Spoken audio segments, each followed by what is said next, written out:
Quick fire information from the Ranveer show. This is our highlights channel, TRS Clips. Subscribe and enjoy the video. It's not just about the human story. Like, there are a lot of modern archaeologists, historians who are starting to believe that we're not the first civilized scientific civilization. And there have been other scientific civilizations before ours, which were wiped off because of things like that event that happened 12,000 years ago. The younger Dryas impact event. Why don't you actually talk about that a little bit just so users get some context? Right. So we are passing through an ice age. It may not feel like it, but technically we are in an ice age. The cycle of the ice ages is typically 100,000 years, but maybe 40,000 years, depending on various factors. So the last glacial maximum was approximately 20,000 years before today, which is the peak of the current ice age. It's when the temperatures were at the lowest, and it's when you had the maximum glaciation, ice cover on the surface of the planet. That's about 20,000 years ago. Then the temperatures slowly started increasing. So the planet started warming very slowly, very gradually.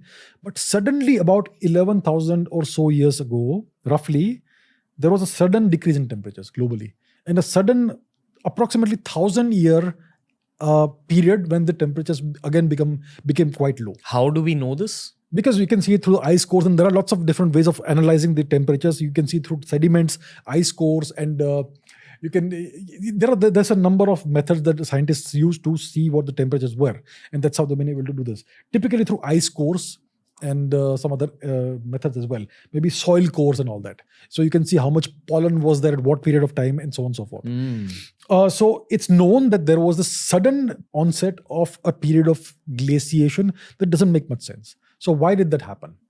Now, recently they have discovered an impact crater under a massive ice shelf in Greenland that seems to correspond to the time period of about 11.5 thousand years before today.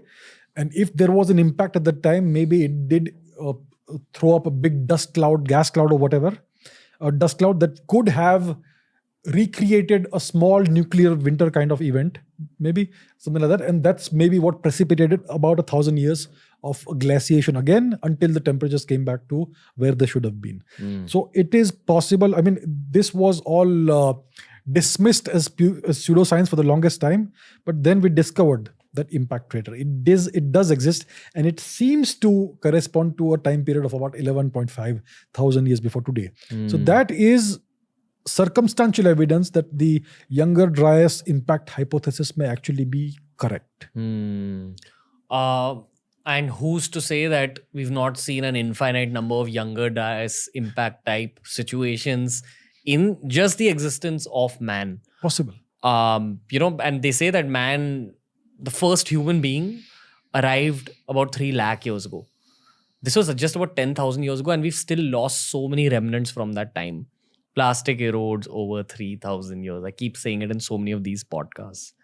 So what is, a human body, a human bone? We don't know what we don't know about our own past. And it's arrogant to think that we're the most advanced form of human being. There could have been more advanced civilizations which just got lost. If you enjoyed this video, here's a playlist full of videos kind of related to the one that you just saw. Enjoy.